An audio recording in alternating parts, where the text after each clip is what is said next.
Mr. Hearn.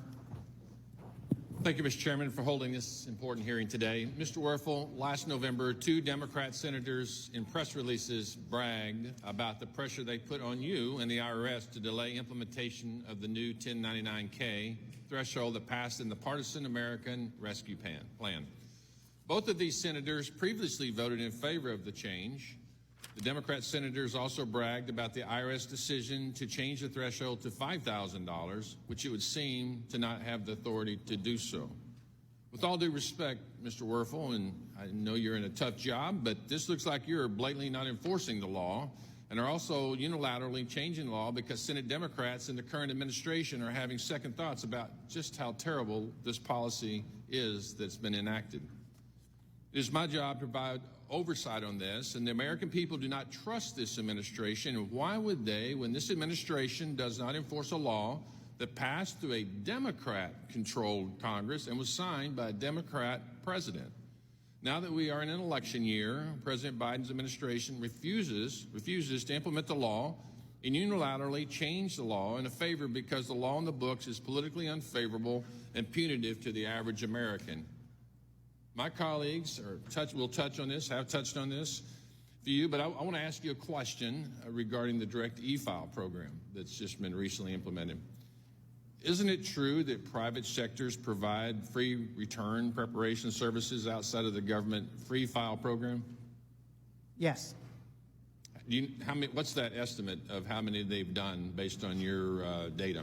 I don't know the exact number, but the free file program has been one of the central staples of how we provide free help to taxpayers. So, but it's when you say it's free, we're actually having to fund that from your side, right? I mean, you don't have this just technology driven. It's not AI driven. It's driven with people in your offices that are actually administering this. You're talking about the free file program or the direct file program? So the free file. So yeah. Well, we work with the Free File Alliance. These are commercial software providers that have signed on to help provide a path for eligible taxpayers to use their product for free to file their taxes. That is something, and there's resources that the IRS does to ensure that partnership is as successful as possible. So on the direct e-file program that you're doing, you're Yes. competing directly with those corporations. I don't see it as a competition. I see it as another option for taxpayers. So you're saying that these services are provided by corporations free and others that are doing business, so we have it there. And so when you say it's free to the American people, you're saying you're providing these services internally, doesn't cost you anything, there's no taxpayer dollars used in your organization for administrative costs to do this? No, there is a cost, and we've been public about what the potential and cost would be. The goal is to provide taxpayers with options and to help the taxpayers pick the solution for filing taxes that's best for them. Some will file in paper. We encourage them to file electronically. Some will hire an accountant. Some will go to the commercial software and pay. Some will go to the commercial software and try to work that for free.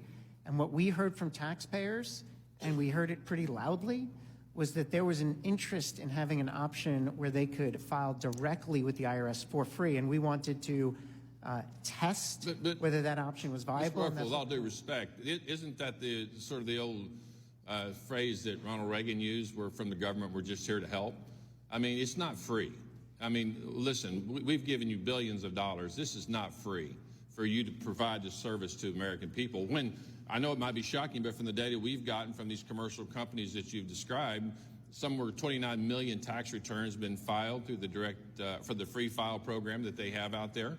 And so I just, or the direct e-file program rather, just want to make sure that, again, everybody thinks if the government does it, it's free. It's not free if the government provides these services. It is costing taxpayer dollars to provide that. Yeah, so here's how I would answer that.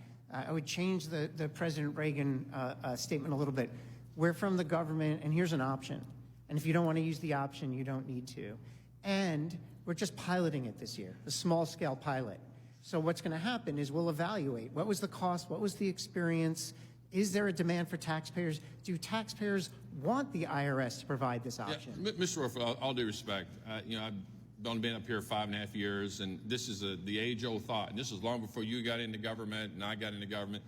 Everybody wants to talk about the federal government having money that it really doesn't. It has taxpayer dollars that funds our government. I think we would agree with that. So we're using, I think it ought to be described, it's not free, it's funded by other taxpayers and them as well. If they're using the service, if they qualify, my guess is I don't know what the criteria is, but my guess is to qualify for that program is that they're probably not paying taxes, and it's a refundable credit that they're getting in many cases.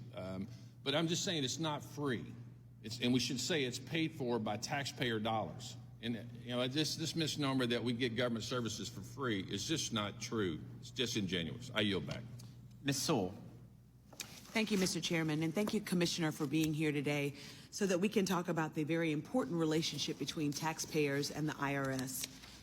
Tax seasons can be very stressful for millions of American families and small businesses, and I'm happy that we're taking important steps today to highlight tax filing experiences that have resulted in a more sensible, fair, and more efficient process. The road to this point has been a long one. The IRS has had their work cut out for them with a very long list of major implementation issues over the last decade.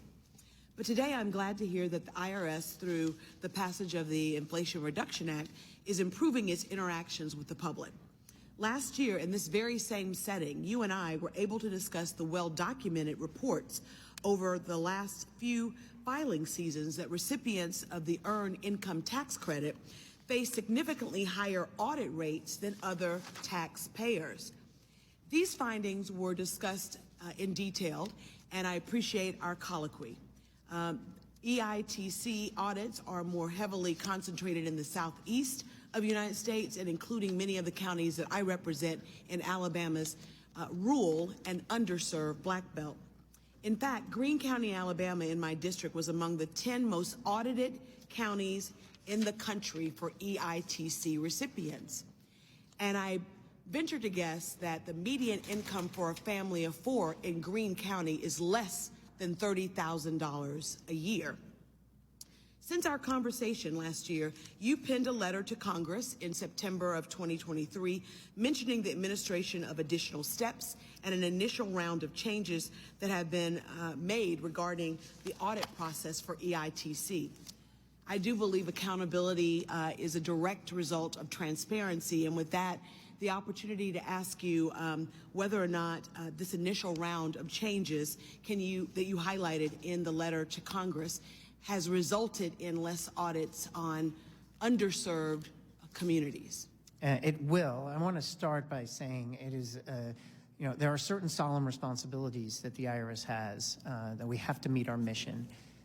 We have to meet our mission in a way that avoids disparate impact. And in this case, there was evidence that our audits in Earned Income Tax Credit was having a disparate impact on Black taxpayers. And we have to first acknowledge it, and now we have to fix it.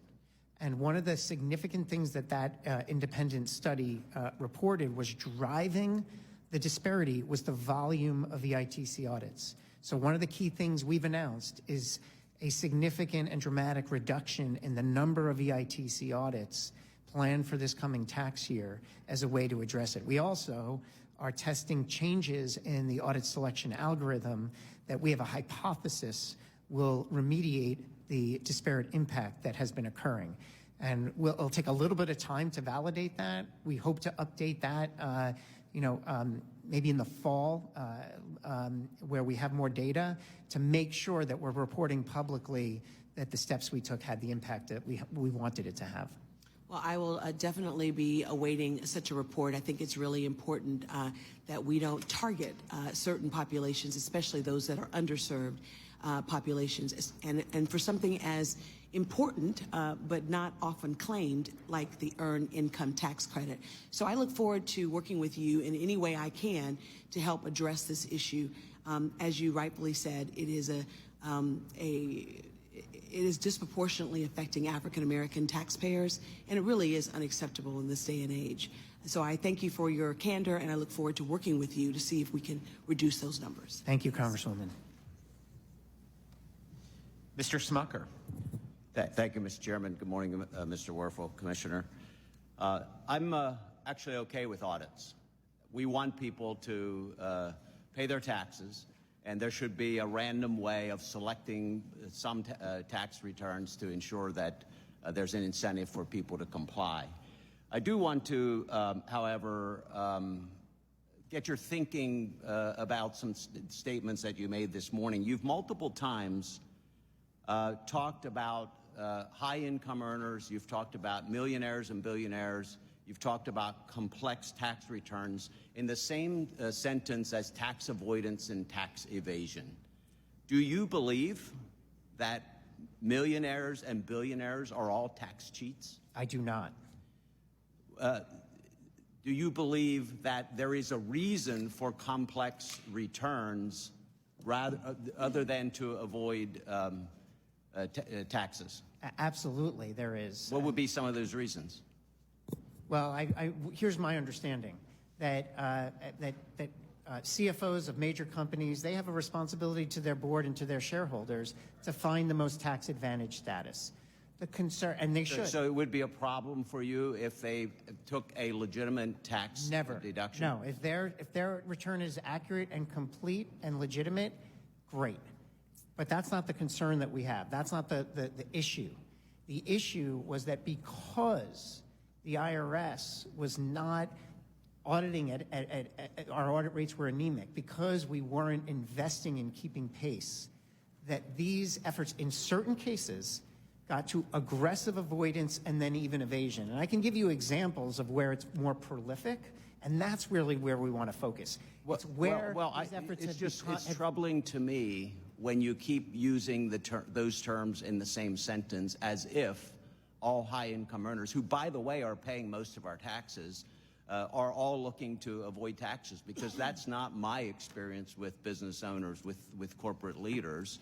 They want to do what's right. And so, it concerns me going into an audit. Everyone is innocent until proven guilty. And if your entire organization is taking the approach that you're taking today, you're actually feeling that people are guilty before the audit is even done. It was not my intention. My intention is to make sure we're increasing scrutiny on complex returns where there's high risk of evasion. Do you have any information on what percentage of returns on high-income earners result in no change? I can get that information for you. I don't have that at my fingertips. Do you have any information regarding the change rate after audits in all income earners levels? For instance, we know there's been fraud in those who receive the child tax credit. What percentage of individuals who have filed for the child tax credit have done it so fraudulently compared to high-income earners? Do you have that information? I believe we have that and can get that to you. Yeah, could you share that with all of us? And I want to caution you. I have a lot of people who do very well and are proud to be part of America and proud to pay their taxes. And they don't want to hear from the IRS commissioner that he thinks that all of them are cheats. So I'd caution you in the language. Well, I would love to go on the record and say I do not believe all of them are cheats. But I do get bothered when we see evidence of evasion. In your testimony, you've also characterized partnerships in the same way. That's deeply disturbing. You've said an increased audits of partnerships is important because apparently in your mind, partnerships for some reason are a category that is cheating more than others.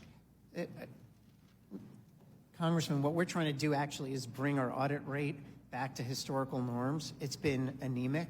And I do believe that when we're not doing the requisite amount of audits, when we're not showing that we are ready to enforce, that does increase the risk of evasion, and that's what we're focused on. It's to the Congressman Sewell just mentioned targeting specific populations. I think that should go across the board. I agree. I don't want IRS to target any population. I think in all categories, most people want to pay their taxes and are doing their best to comply with the law. And so I agree with that. I hope what you're doing is a randomized targeting, a randomized looking at audits or at returns to ensure that everyone is complying to the best of your ability. We're looking for spaces where we think evasion is proliferating, and trying to hold people accountable for what they owe. Too many of these organizations are shielding their income. That doesn't mean they all are. That means that there's more work to do for the IRS to make sure people are paying what they owe. Thank you. I'm out of time. Thank you, Mr. Ferguson. Thank you, Mr. Chairman, and Mr. Werfel, thank you for being here today. I want to start with doing something that we probably don't do a lot on this side. I want to thank you for your help. When you were here last time, you gave me your word that if we sent some tough cases that had no movement, that you would help with those, and thank you for doing that. I have another long list that I may just send your way, because when you speak, the rank and file under you seem to move. So just wanted to say thank you for the help on those other cases.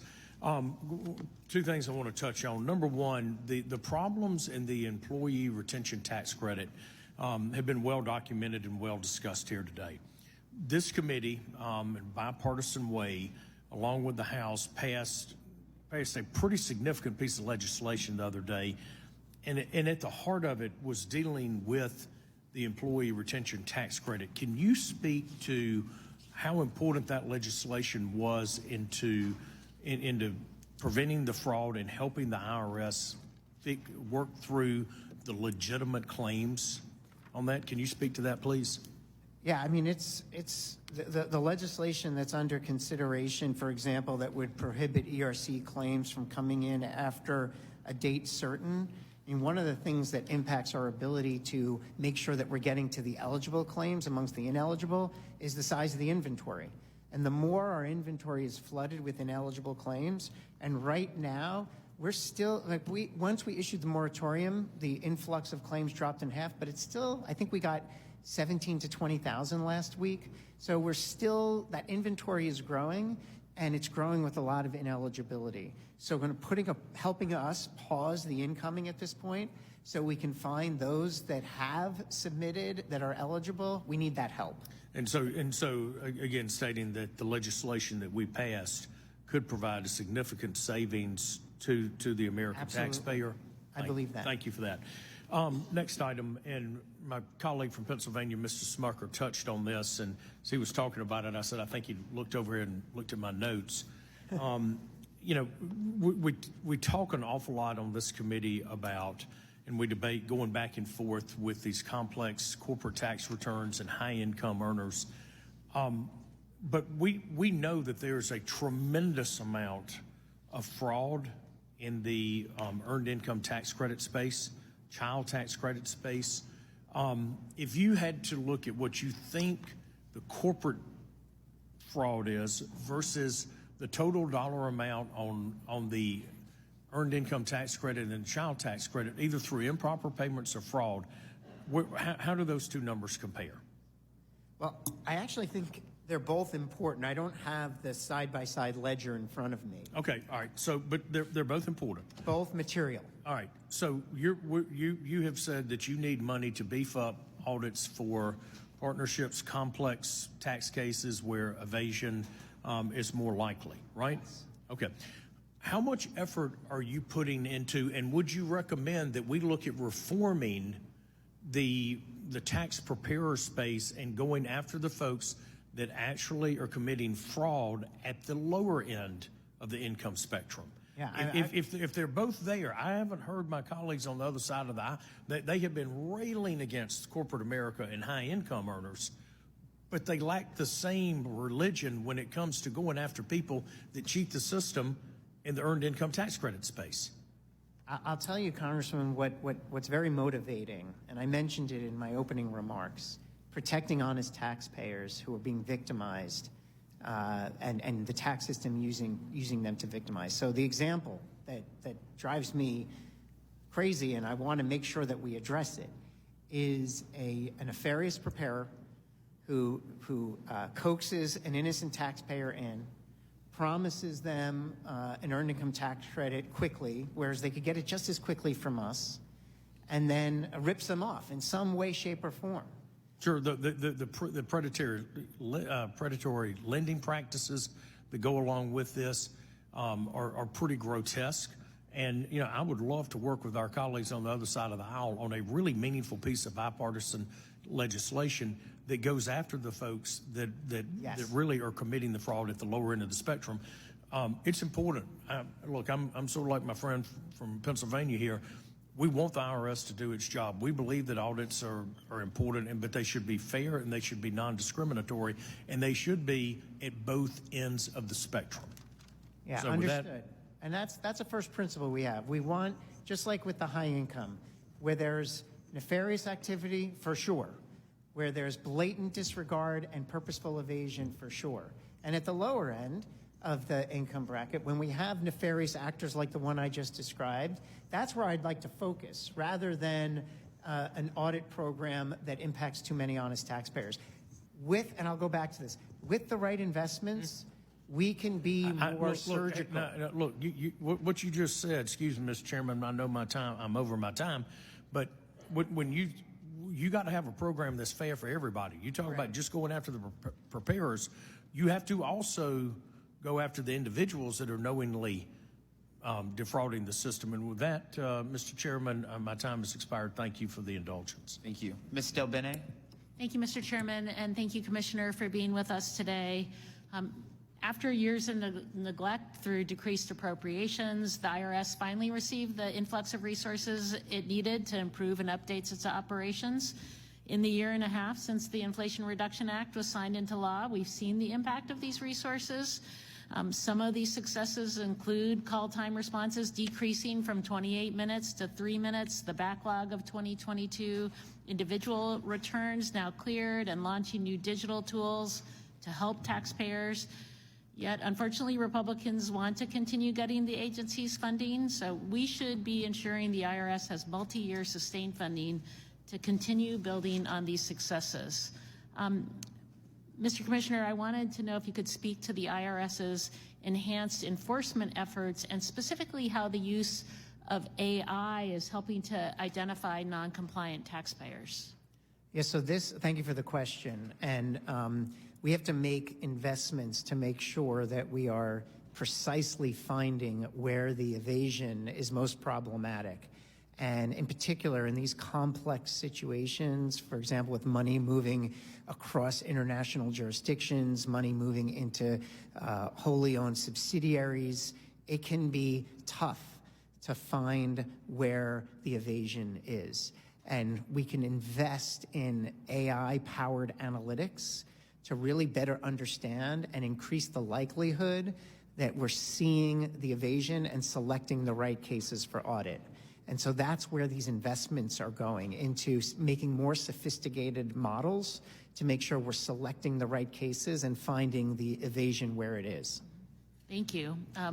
One of the issues I've heard about from my constituents is about the lack of clarity on IRS notices that are sent to taxpayers. Often the notices are very complex. They're from the IRS, so people are very concerned about them. They leave taxpayers confused about how to resolve the issue. So what are some of the changes the IRS is implementing to the notices and letters that are sent to taxpayers? How can these changes benefit taxpayers, and how has IRA funding facilitated these reforms, if it has? Yeah, I mean, this is such an important piece of the puzzle. We've launched what we call the Simple Notice Initiative. We send about 170 million letters or notices to taxpayers each year. And if you look at them, they need a lot of improvement in terms of their clarity. And we've run a program. In the last year, we took 31 high-volume notices, redesigned them, and they're significantly better, and we're getting very positive results on these.